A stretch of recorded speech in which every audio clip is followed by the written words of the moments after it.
Tell me, Michael, what did God punish you for? And what were the 3 truths that I too may know them? And Michael answered, God punished me for disobeying him. I was an angel in heaven and disobeyed God. God sent me to fetch a woman's soul. I flew to earth, and I saw a sick woman lying alone who had just given birth to twin girls. They moved feebly at their mother's side, but she could not lift them to her breast. When she saw me, she understood that God had sent me for her soul, and she wept and said, Angel of God, my husband has just been buried, killed by a falling tree.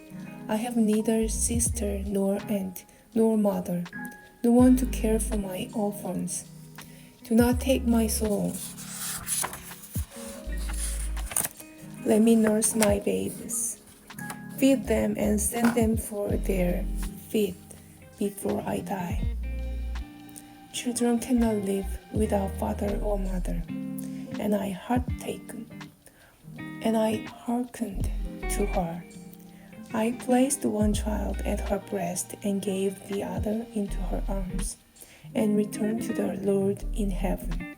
I flew to the Lord and said, I could not take the soul of the mother. Her husband was killed by a tree. The woman has twins and prays that her soul may not be taken. She says, Let me nurse and feed my children and set them on their feet. Children cannot live without father or mother. I have not taken her soul.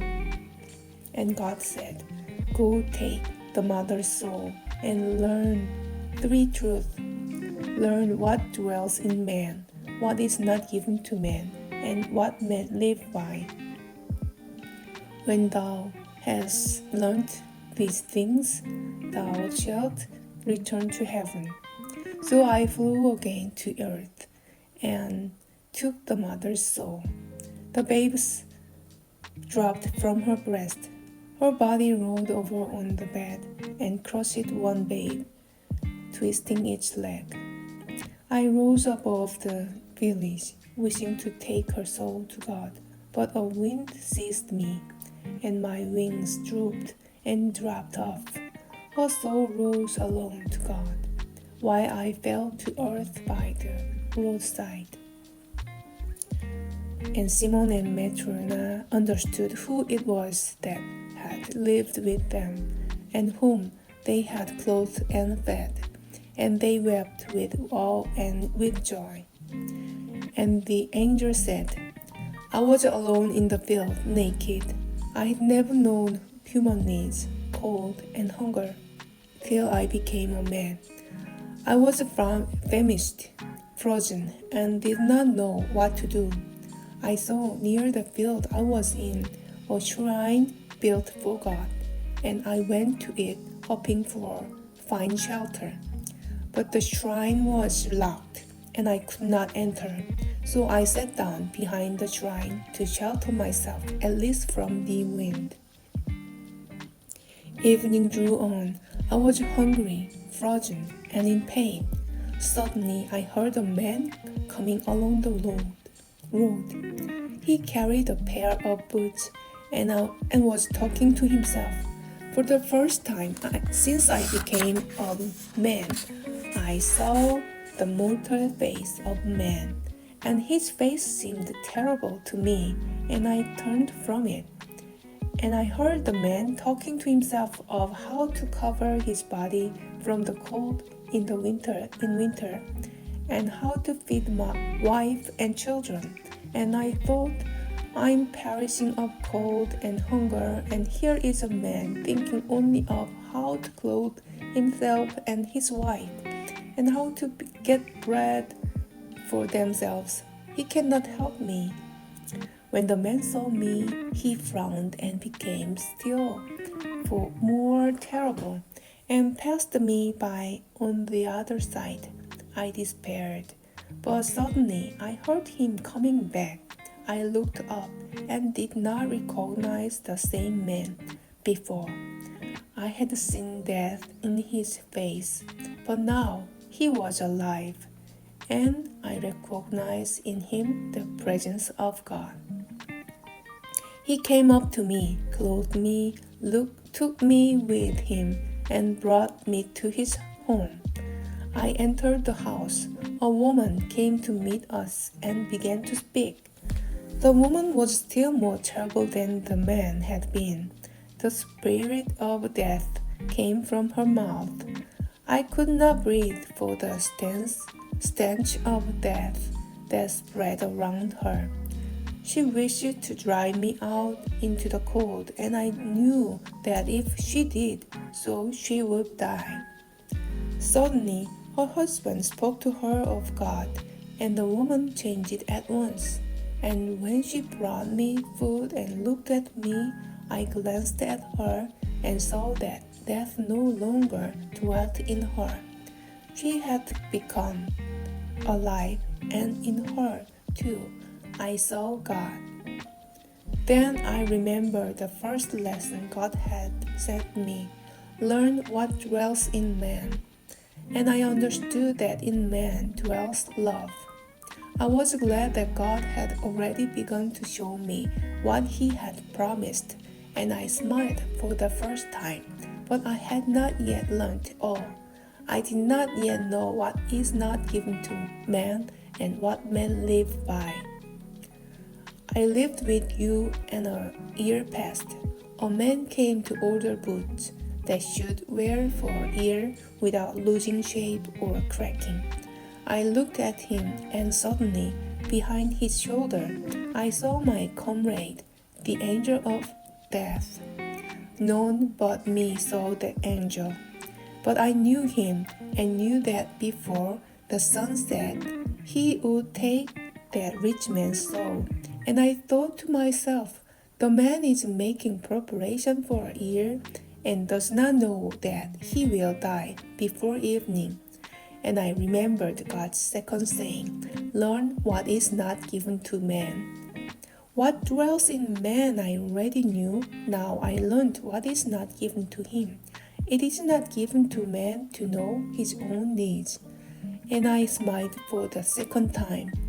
I was glad to have seen my comrade angel, glad also that God had revealed to me the second saying. But I still did not know all. I did not know what men live by, and I lived on, waiting till God should reveal to me the last lesson. In the 6th year came the girl twins with the woman, and I recognized the girls, and heard how they had been kept alive. Having heard the story, I thought, their mother besought me for the children's sake, and I believed her when she said that children cannot live without father or mother, but a stranger has nursed them and has brought them up. And when the woman showed her love for the children that were not her own, and wept over them, I saw in her the living God and understood what men live by. And I knew that God had revealed to me the last lesson and had forgiven my sin. And then I smiled for the third time. And the angel's body was bared, and he was clothed in light, so that I could not look on him. And his voice grew louder, as though it came not from him, but from heaven above. And the angel said, I have learned that all men live not by care for themselves, but by love. It was not given to the mother to know what her children needed for their life, nor was it given to the rich man to know what he himself needed, nor is it given to any man to know whether, when evening comes, he will need boots for his body or slippers for his corpse. I remained alive when I was a man, not by care of myself, but because love was present in a passerby, and because he and his wife pitied and loved me. The orphans remained alive not because of their mother's care, but because there was love in the heart of a woman, a stranger to them, who pitied and loved them. And all men live not by the thought they spend on their own welfare, but because love exists in man. I knew before that God gave life to man and desires that they should live. Now I understood more than that. I understood that God does not wish man to live apart, and therefore He does not reveal to them what each one needs for himself.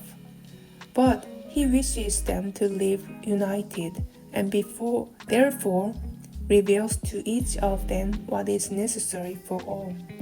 I have now understood that though it seems to men that they live by care for themselves, in truth, it is love alone by which they live.